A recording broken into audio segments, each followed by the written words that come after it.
That was quite a scene of what you've just endured for the past hour. Can you tell us what happened? Well, we saw a lot of it play out on TV. There seemed to be a little bit of confusion as to what was supposed to or what was allowed to happen. Now, well, as we were reporting, we had been in verbal contact, at least it seemed, with some of the police officers saying, all right, where can we be? We had heard, we played some of it as they were giving out commands for people to clear the area. And we saw that as protesters completely cleared out. And that, of course, came after there was an hour and a half, or at least where we were standing, where there was no sort of police presence. So as people came down, we saw them walking down the block. And whether we're press or not, we wanted to make sure we were out of the way. So we basically stepped onto the corner is where we were. And I think the moment before the arrest actually happened was we saw at least one protester or at least someone who was not media sort of run past us, and that person was cornered by State Patrol was the main unit that seemed to be there. And then after that person was apprehended, they then turned toward us. Now, and that was the first moment, I can say, that police had gotten behind us. So in a sense, we were sort of surrounded by state patrolmen and it seemed like Minneapolis police officers as well. But again, it was that moment where all of a sudden someone runs past and they're already on edge based on the absolute destruction that's all around them. And that arrest happened just right in front of the Minneapolis 3rd Precinct that, of course, went up in flames last night. Omar, I'm not sure you know this, but our cameras were not only rolling the whole time you were taken into custody, but the cameras continued to roll, frankly, for the entire ride to the precinct. We could see the picture for the whole time. First of all, let me just also say, Omar, what an amazing job you did throughout that. Your composure and your ability to keep your cool is a testament to your professionalism, which we already knew about by how great of a job you were doing covering the story on the streets there. You and your team did a terrific job. Now, what we did not hear, even though we saw the transportation, is from the moment you were led away until the moment you were just released. So can you please tell us what took place while you were in custody?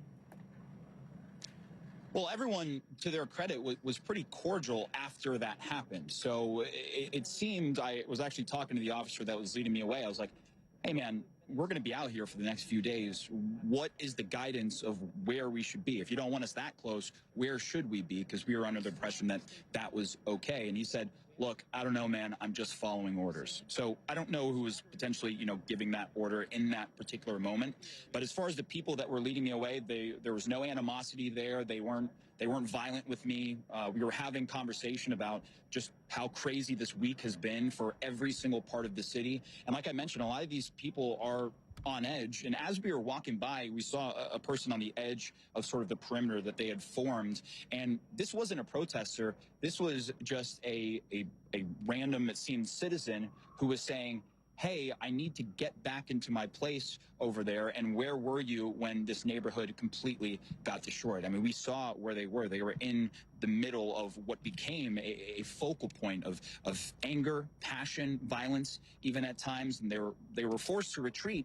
And then this morning, literally within a matter of minutes, we saw all of them swarm back in, clearing out these protesters from the city level. That's we saw the fire department and police department come in, and then the state patrol was advancing as we were seeing up that street toward our location. Now, where we were standing, basically to my right was where all the protesters were outside or in front of the building that was on fire, and then to our left was where they were advancing. So we were basically just going to try and step back and let them continue to advance down the street. But again, you saw what unfolded there. But as far as what happened in between, again, they were pretty cordial. Once we were in the trucks as well, they were, and we're downtown. Obviously, this is the Hennepin County Public Safety Building here. They were all pretty good with us and conversational. Well, that's a relief, Omar, because you could not have been more professional. You were doing your job by the book. You presented your credentials.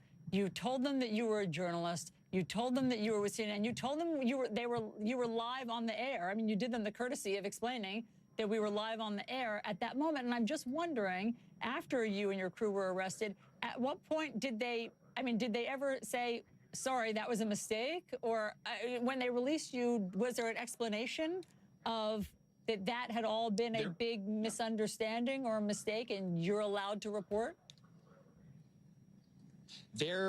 That conversation may have happened above some of the people that we were with. For us, it was literally a situation of, tell me who you are, as far as identification purposes. Then they left, and they came back and said, you're with CNN, correct?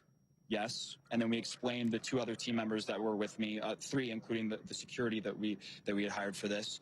And then they left, came back, and then led us out of the van. We were inside the van handcuffed the whole time. And then we were sat down, waited for a little bit more. And then from there, that was when they eventually came back with our belongings that they had confiscated over the course of this. They unclipped our handcuffs, and then that is when we were let out. And again, to answer your question, there was no sort of, sorry, this was a big misunderstanding, blah, blah, blah, because it seems that conversation may have happened, but it didn't happen with us in particular. And it's a difference in jurisdiction. Just one more question, because it was a nerve-wracking moment for all of us watching.